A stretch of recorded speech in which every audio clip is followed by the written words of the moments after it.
उत्तर प्रदेश के बलरामपुर जिले का जलालुद्दीन इस समय मीडिया हेडलाइन बना हुआ है।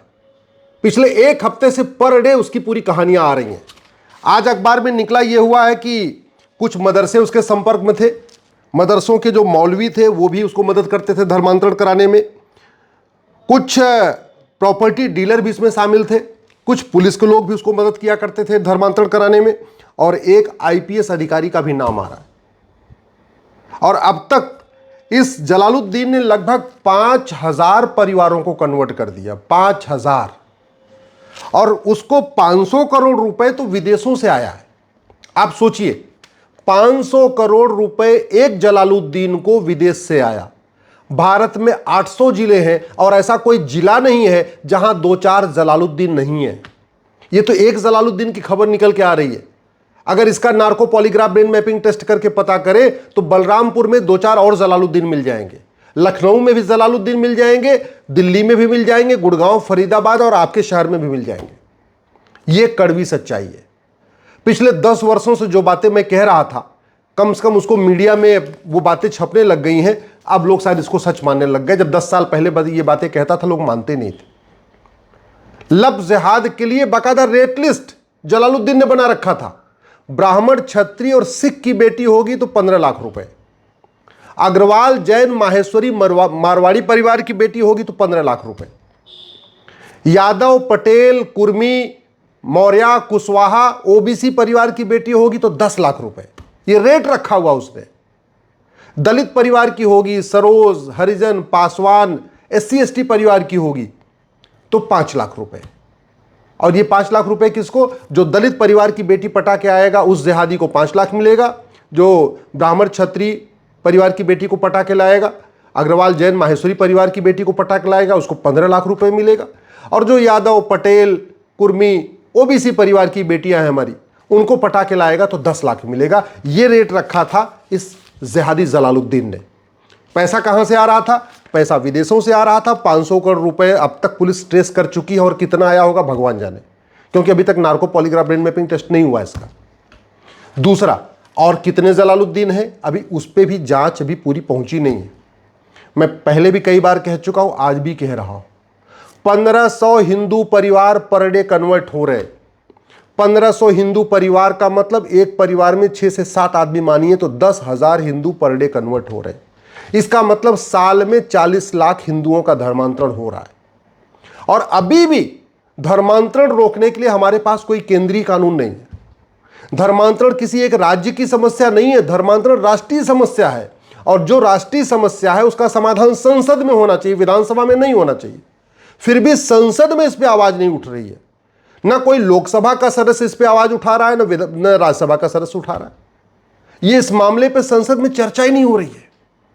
मुगल यहां धर्मांतरण कराने आए, अंग्रेज धर्मांतरण कराने आए, हमारे पूर्वजों ने धर्मांतरण के खिलाफ बलिदान कर दिया। गुरु तेग बहादुर जी ने अपनी शीश कटवा दिया। गुरु गोविंद सिंह जी ने पूरा परिवार न्यौछावर कर दिया। छत्रपति शिवाजी महाराज पूरे जिंदगी भर लड़ते रहे धर्मांतरण के खिलाफ।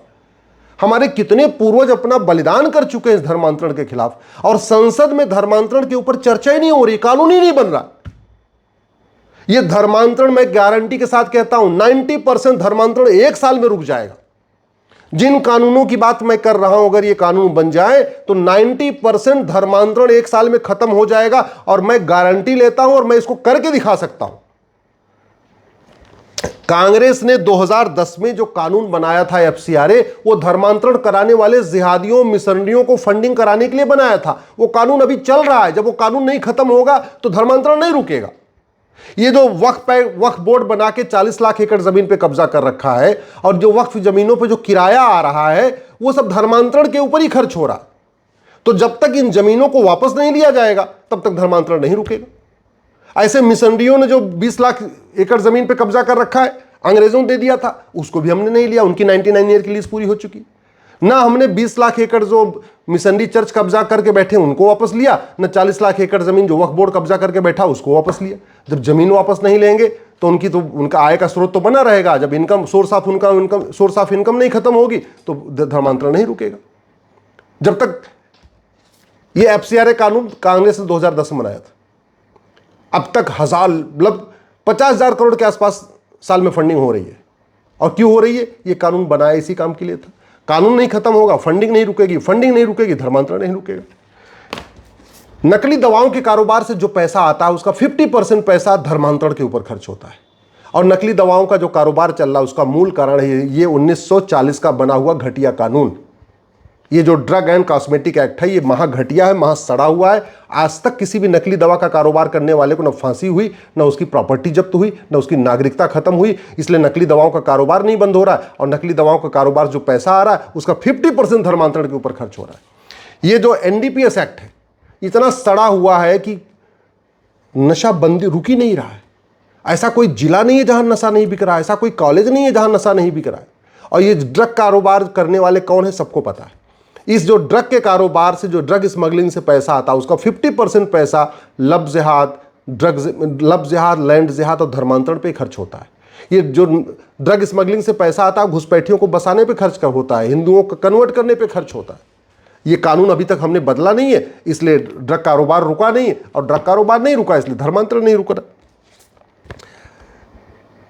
धर्मांतरण की फंडिंग काले धन से होती है, और काला धन इसलिए जनरेट हो रहा है क्योंकि हमारा कानून महाघटिया है, सड़ा हुआ है। दुनिया के कई देशों में जो ब्लैक मनी है ना, उन लोगों को फांसी दी जाती है, ब्लैक मनी 100% जब्त की जाती है, नागरिकता खत्म की जाती है। हमने ऐसा कानून ही नहीं बनाया। कानून नहीं बनाया, बस जब धर्मांतरण हो जाएगा अखबारों में खबर निकलेगी, ये होगी वो होगी, लोग सोशल मीडिया में शेयर भी करेंगे, लेकिन कभी इस बात पे चर्चा नहीं हो रही है रुकेगा कैसे। बस बीमारी की बात हो रही है, बीमारी खत्म करने की कोई बात ही नहीं हो रही है। ये जो जलालुद्दीन था इसको 500 करोड़ तो बैंक में आया, 500 करोड़ के अलावा इसको बहुत बेनामी फंडिंग हुई है।